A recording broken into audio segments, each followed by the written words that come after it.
Hello, everyone. This is Maryann here from Revealing Light Tarot, Astrology, and Spirituality. Wherever you are in the world, when you're watching, a huge, huge shout out to you. I want to do Libra's horoscope and tarot scope for 2025. This is for your sun sign, your rising, or if your moon is in Libra, you might want to check this out. It is a general reading, though, so if it resonates, claim it. If not, come back and check on it. In fact, I've got quite a few viewers that do just that. They come back and they check on the reading because some of this is predictive. We'll certainly pick up present themes and indicators, but in the main, this is a predictive reading about what you might expect in 2025. So the way that we'll work is we'll look at the horoscope, the event transit chart for the first week of January for Libra. Libra sun, rising, or if your moon, you might want to check this out.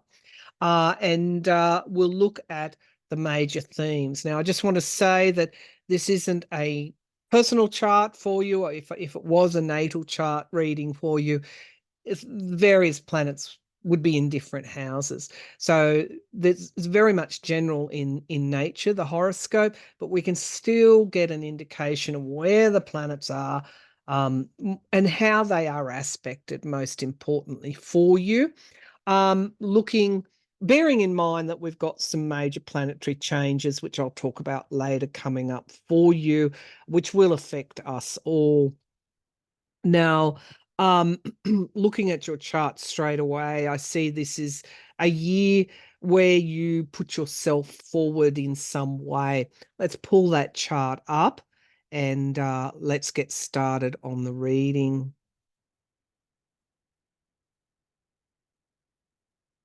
Okay, Libra. So you can see we start the year with the South Node here in your first house of identity. This is very much about letting go and of what has kept you, I guess, because I see a need to put yourself forward, particularly in groups and around other people, to propel yourself forward.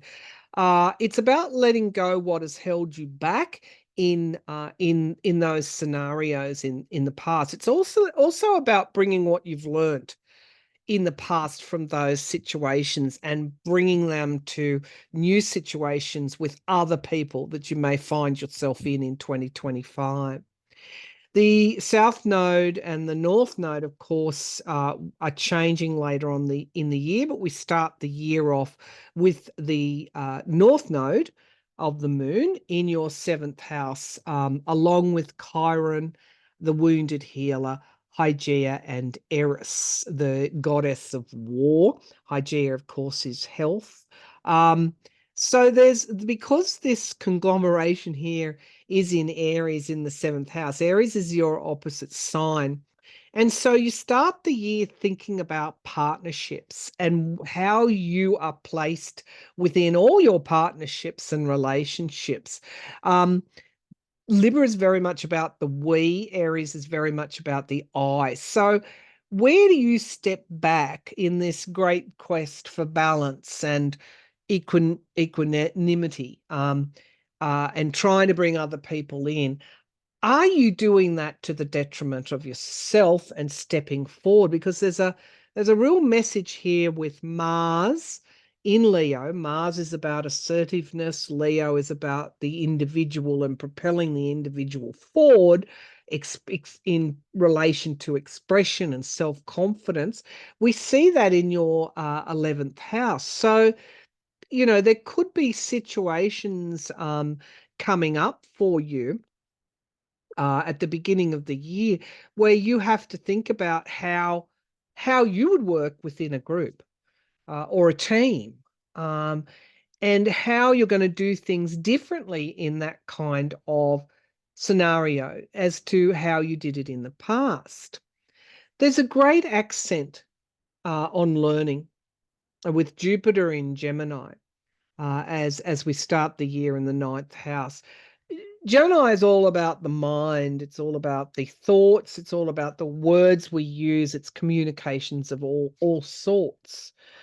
And it is also about, because it's the twin in the zodiac, it is about seeing the other side very, very quickly and being able to pivot. Geminis are often found in businesses. This Jupiter is expansion, it's the great benefic. And so this in your ninth house, this is about learning. This is about study. This is about education. This is about higher thoughts. It's logic, it's philosophy, it's ideals, but it's about learning. And so if you've been learning in 2023, the learning won't stop necessarily, but it will change because Jupiter moves into Cancer on the 6th of June. So about mid-year, you're in a situation where you've got to bring what you've learned or what you're thinking, what's in your head, down into the heart, into the feeling, because Cancer is a feeling sign. And that Jupiter will hit your 10th house.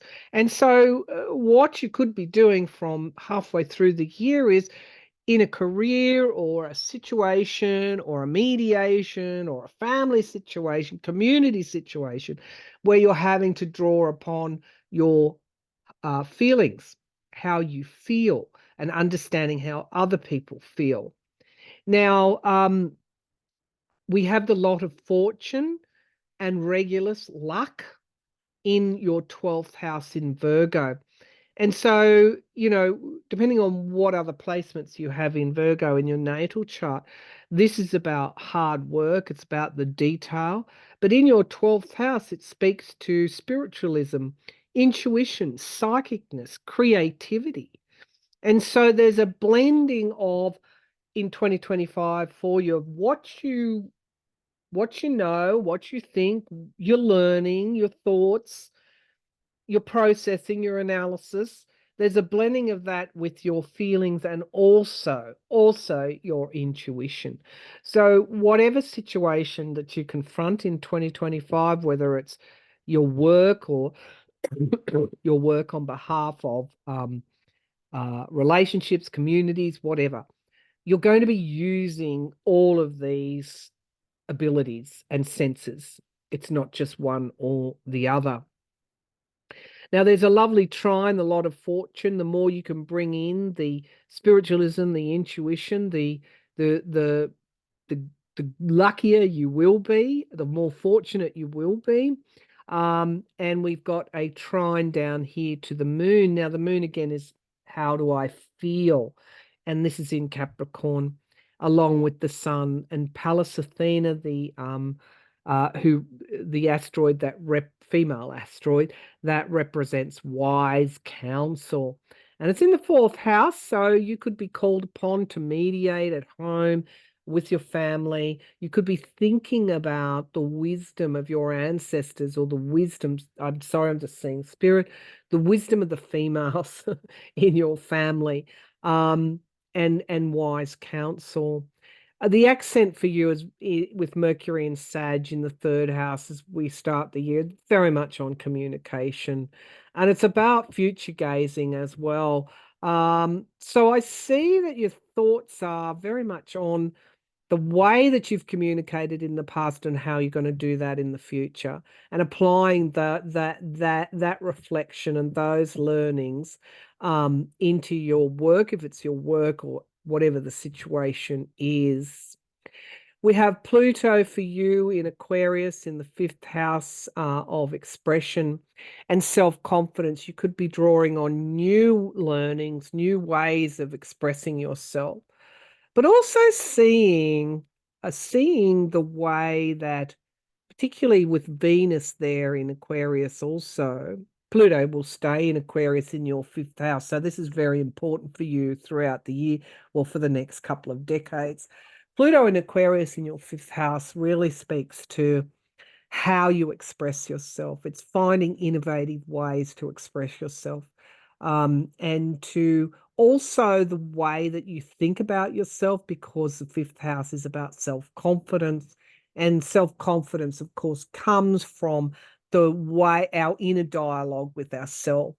And so you may be uncovering some uncomfortable ways you think about yourself as you proceed into 2025 and this learning pathway that you're on, about how you thought about yourself how you may have not valued yourself as well as you could, and how relationships reflect that with others.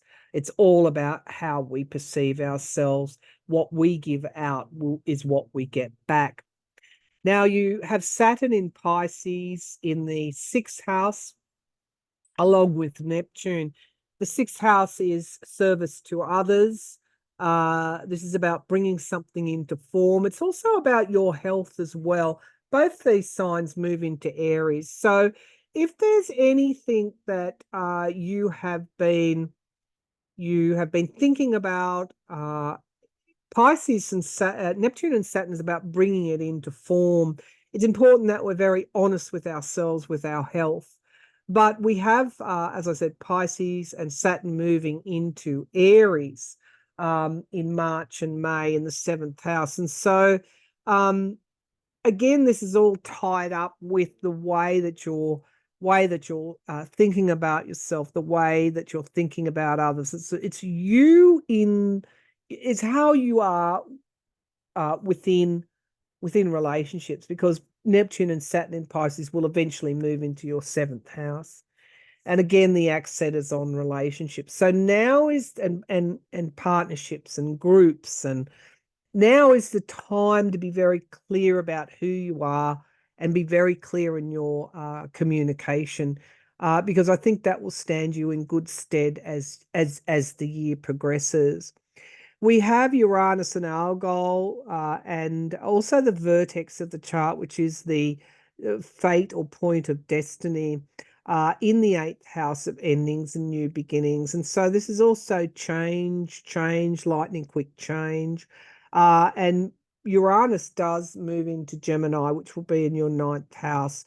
I think you could even be offered something, for those that are still in the workforce, a new job, a new position, but it's going to be unexpected. It's going to come out of the blue, and you're not going to be expecting this. You might not even want this, but it's coming your way nevertheless. And you're going to have to think on your feet in this new role.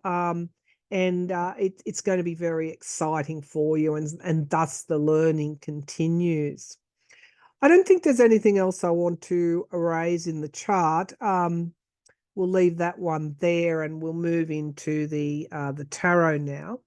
And bearing in mind, these are general readings. This isn't a personal natal chart reading for you, and the houses would change. This is a very, very general, depending on your location, a very, very general reading.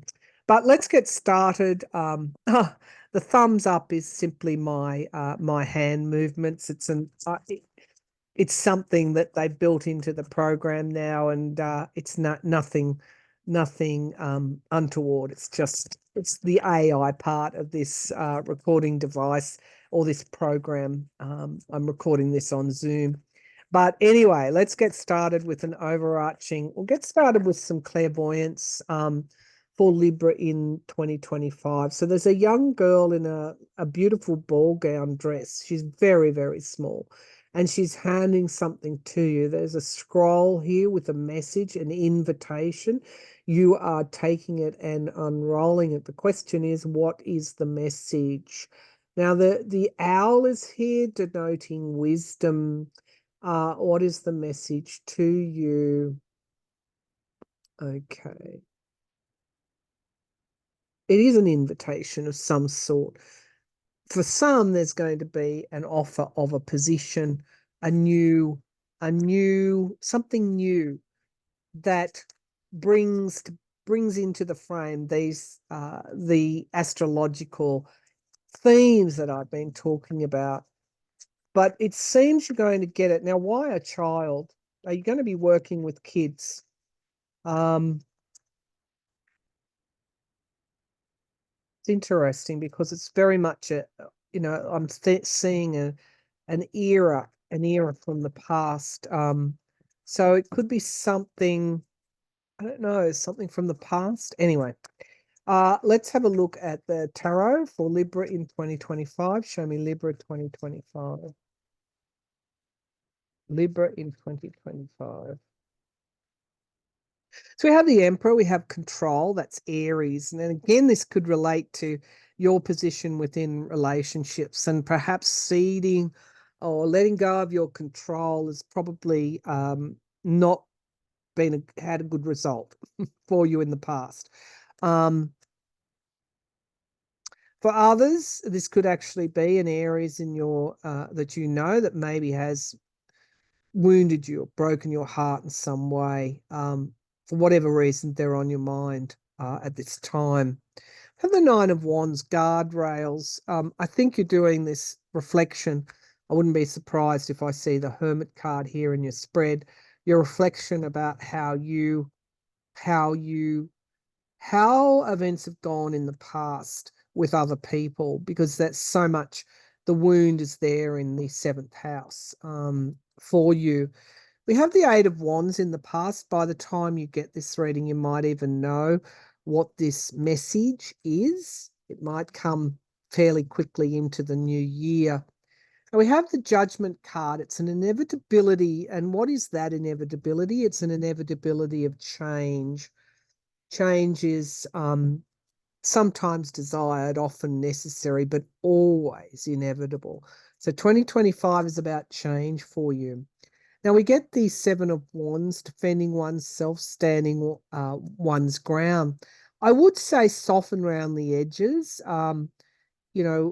Don't be so much on guard because it is about bringing your feelings into the mix here. And to do that, we kind of have to be a little bit vulnerable. We have the Star card in the present. There's a lot of hope and optimism that you're feeling now, and you're going into the new year with that optimism.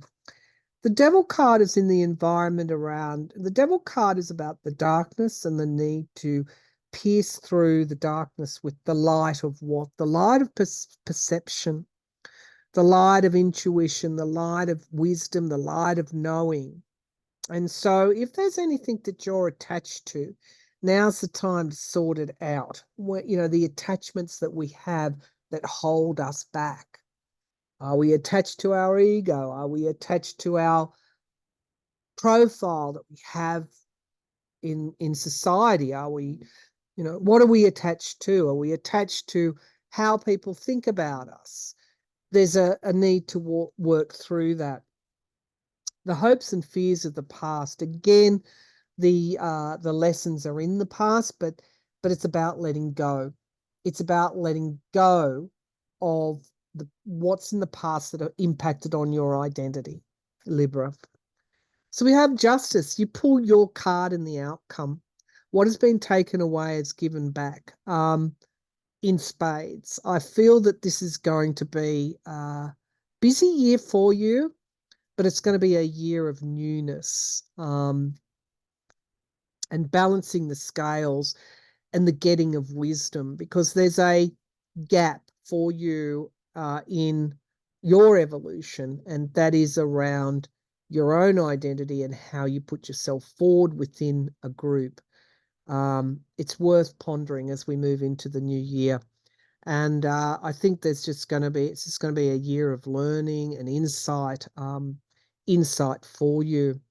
Now, if you've been sabotaged in the past, you've got the Lot of Fortune there in your 12th house, and that is the Wheel of Fortune. Providing you can use your creativity, your intuition, your spirituality, the more you can do that, the luckier you become. Okay, there could be a birth in your family as well, or a marriage or something like that. Even if you can't see it now, that could come in 2025 as well. Let's see quarter by quarter for you. Quarter by quarter. Okay, for Libra, quarter by quarter. So I want 4 cards, January, February, March, and then the second quarter, April, May, June. Third quarter, July, August, September. Fourth quarter, October, November, December. 4 cards, please, for Libra. 4 cards for Libra. 4 cards, please, for each quarter of the year, 2025. Show me each quarter of the year in 2025 for Libra. All right, we start the first quarter is all on financial, having financial stability. Second quarter, things start to happen with the Chariot. Third quarter, I think you'll be paid quite okay. In investment comes the 10 of coins. And then the fourth quarter, we've got you juggling. Watch that you don't take on too much work. Definitely moving ahead, taking that.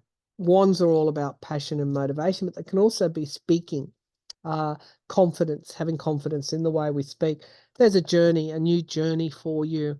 I think the alchemist crossing the desert, the Page of Wands is on that journey as well. Okay, so let's pull some clarifiers. I'm using the Golden Tarot. I'm clarifying with the Thoth deck, and then I'm using the Shaman's Dream Oracle for your spiritual part of the reading. So I want to see the Queen of Coins, just a couple of cards for each quarter to clarify. The Queen of Coins, this is about domestic security, sustainability, having everything you need. Show me the Queen of Coins, please. And we have here the Emperor. Now that came out before. This is control. Control and putting yourself forward and victory. So very much you start the year off with this theme of bringing yourself to the table, taking control of something, perhaps even put in I won't say a leadership position, but a position where you have autonomy even, but you're victorious in it. And you're paid well for it. By about the middle of the year, you get the Chariot. Things just take off, and it can be a rocky ride. Hang on, because the Chariot can be that. Apologies for the machinery noise in the background. Just so happened that today was the day. Let's have a look at for lawn mowing. Hopefully you can't hear it. Let's look at the Chariot, please, for Libra. Show me the Chariot. So we have here the past. Okay, so the past is accelerating. The Queen of Pentacles, finances. Somehow something in the past is relevant to 2025. There's the Hermit, reflection. I'm not surprised that's around. Reflection and introspection, and looking at things in another way, service to others, even sacrificing yourself and offering your wisdom, your emotional intelligence in other situations. It's just full on in the middle of the year. Expect something to quicken up in that second quarter. Now, the 10 of Pentacles speaks of ancestral matters, but also money being paid for what you're doing.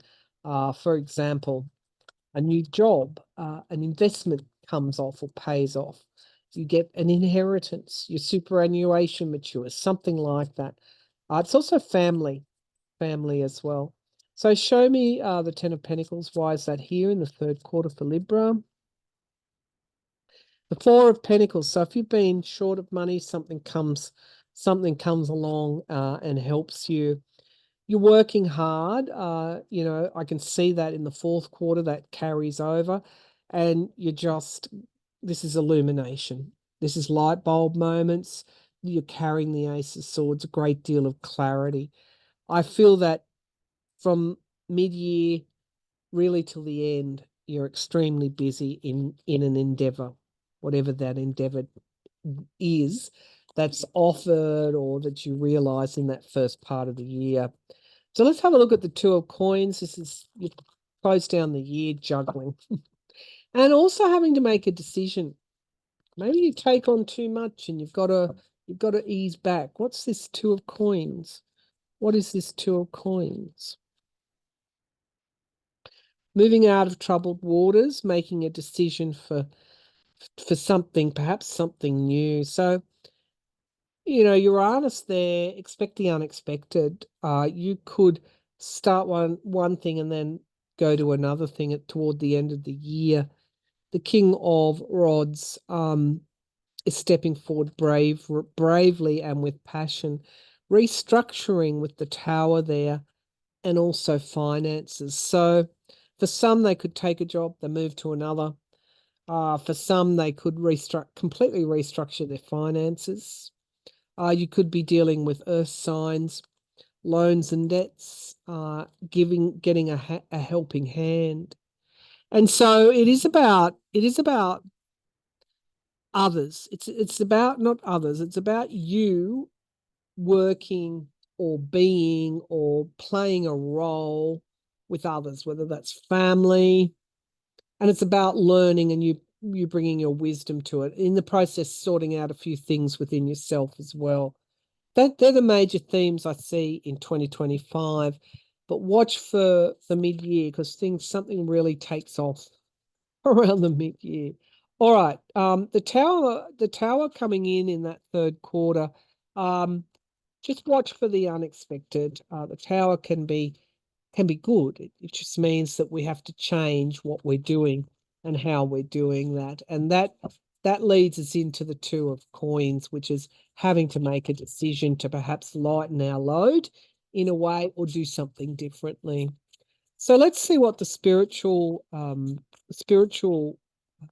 counsel is for you, Libra, in 2025. Show me Libra in 2025. So we have, beloved, radical acceptance of yourself and radical acceptance of others. Mindful group think, yeah, working in groups and teams and your place within that. Could be community work, for example. Winter's dream, a gestation period, it's like the Empress, something is coming within a season of time, treasures hidden in the shadows. To me, with the devil in your environment card, environment in the first spread and the star card, this is about going through some kind of inner process and overcoming the things that have held you back in the past. One more card. Dream thief, refusal of the call. When we do that, we can miss an opportunity. This can also be literally your dreams. Pay attention, given you start the year with a lot of fortune and Regulus, very lucky, in your 12th house. Pay attention to your dreams in 2025. And Skybridge, possibility of union. So there's definitely partnerships on the horizon in 2025 for some, regardless of how those partnerships, what form they take. And Fool's embrace, transmuting your pain. As I said, it's about learning through others, but learning about yourself at the same time, an evolution of the soul. This has been the pathway you've been on. And I think you start to put the puzzle together in 2025. Regardless of what your year is like, I wish you all the best, Libra. Thank you very much and namaste.